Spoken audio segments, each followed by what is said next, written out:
Assalamualaikum teman-teman. Halo, perkenalkan aku Tiffany Maya Hendrina dengan NIM K762120. Jadi di sini aku mau ngejelasin ke kalian tentang efek perdagangan internasional pada negara eksportir dan importir. Jangan lupa simak videonya ya.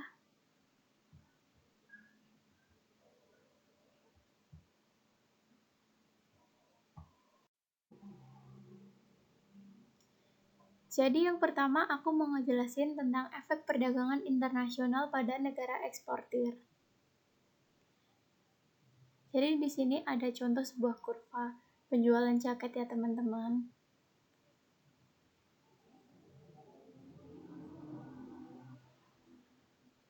Pada kurva yang di layar ini itu kurva sebelum adanya eksportir. Nah, sebelum adanya eksportir itu, harga jaket pada penjualan domestik itu diperoleh harga $50. Nah, pada harga $50 ini, dicapai titik keseimbangannya itu yaitu di angka 100.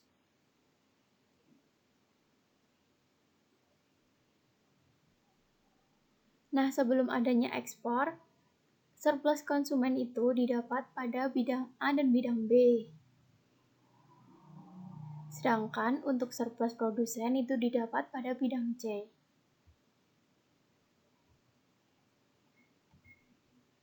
Dan untuk total surplus pada saat sebelum adanya ekspor itu diperoleh dari bidang A, bidang B, dan bidang C. Katakanlah ini sebagai contoh, pada harga dunia, jaket itu dijual pada harga $100.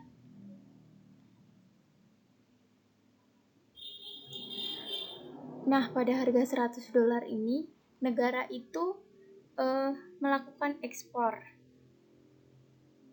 Jadi negara yang melakukan ekspor itu adalah negara yang memiliki keunggulan komparatif, di mana negara itu dapat memproduksi suatu barang lebih murah dibandingkan dengan barang yang ada pada pasaran dunia.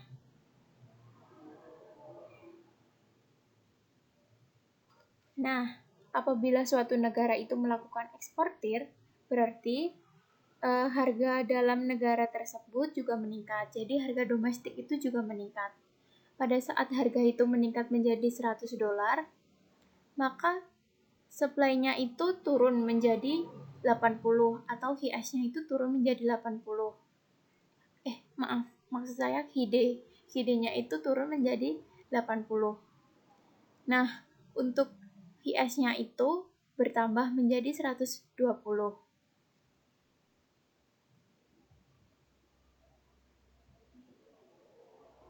Nah, setelah adanya ekspor, surplus konsumen itu didapat hanya pada bidang B saja. Yang awalnya tadi ada bidang A dan B, sekarang berkurang menjadi bidang A saja.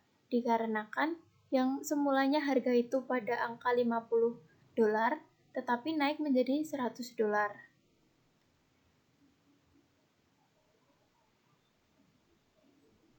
Sedangkan untuk surplus produsennya mengalami kenaikan yang mulanya hanya bidang C saja, tetapi naik menjadi bidang B, bidang C, dan bidang D.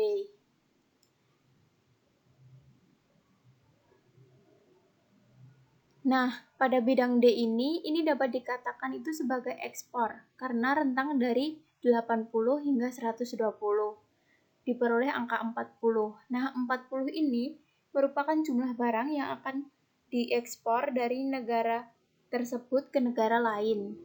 Jadi 40 ini itu merupakan total barang yang akan diekspor gitu ya teman-teman. Nah, untuk total surplusnya sendiri setelah adanya ekspor diperoleh dari bidang A, bidang B, bidang C, dan bidang D. Jadi setelah adanya ekspor itu ada kenaikan bidang yaitu pada bidang D ini.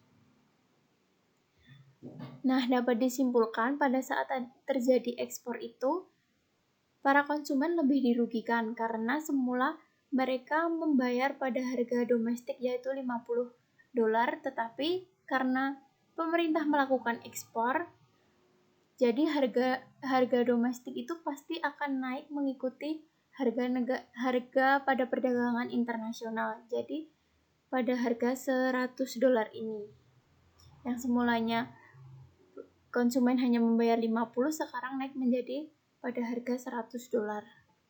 Sedangkan untuk produsen mereka merasa diuntungkan karena semula mereka hanya dapat menjual produknya itu pada harga $50, tetapi sekarang dapat menjual produknya pada harga $100.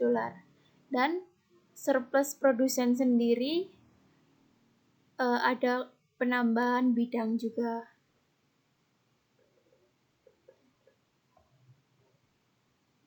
Selanjutnya, jadi aku mau nerangin tentang efek perdagangan internasional pada negara importir.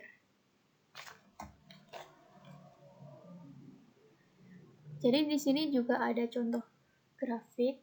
Kalau ini grafik penjualan mobil.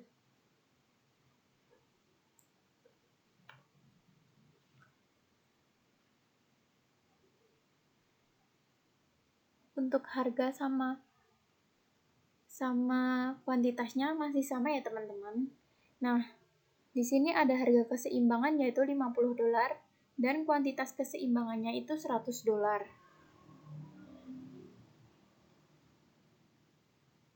Nah, pada saat sebelum terjadi import itu, surplus konsumen itu pada bidang A, hanya bidang A saja.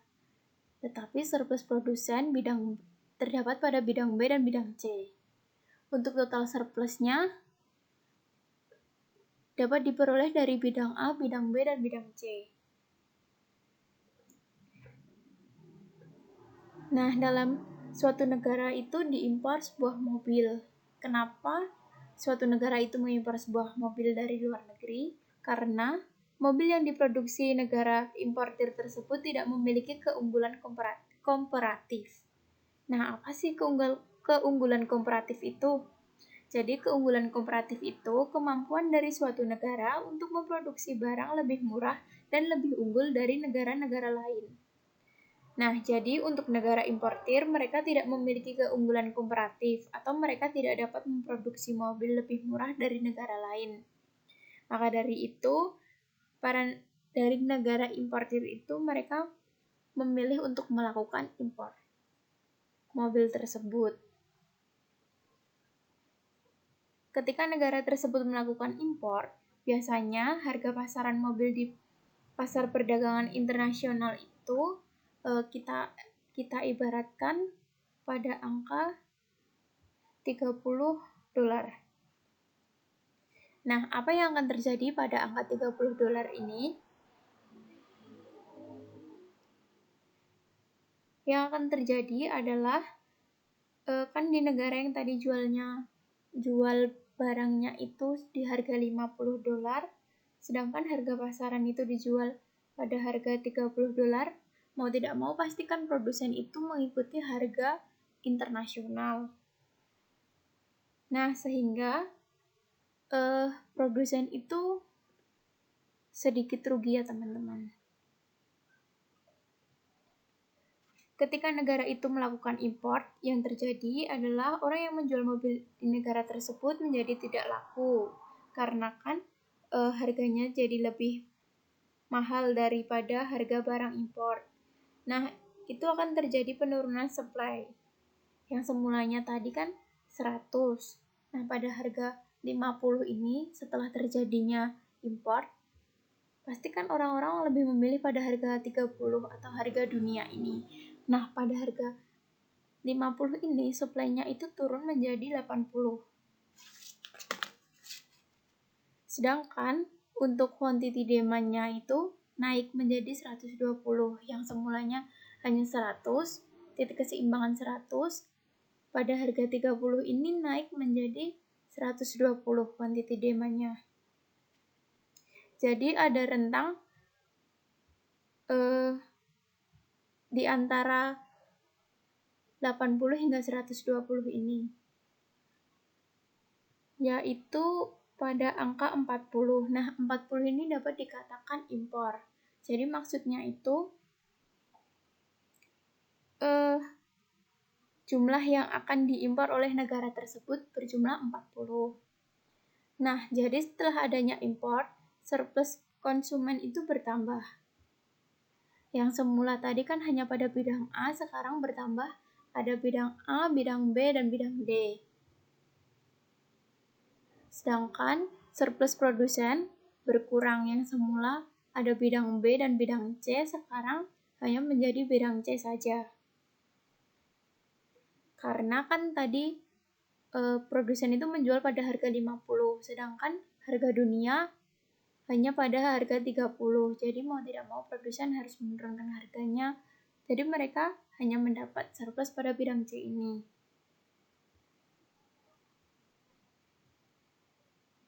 Untuk total surplusnya diperoleh dari bidang A, bidang B, bidang C, dan bidang D.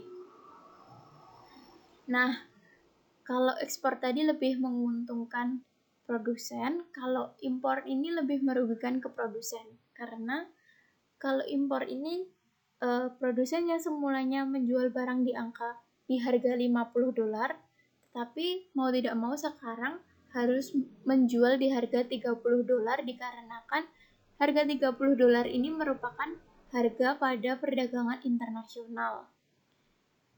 Dan dikarenakan hal itu juga, produsen itu hanya menikmati surplus pada bidang C saja, sedangkan konsumen merasa diuntungkan karena pada mulanya mereka itu membayar barang itu pada harga $50.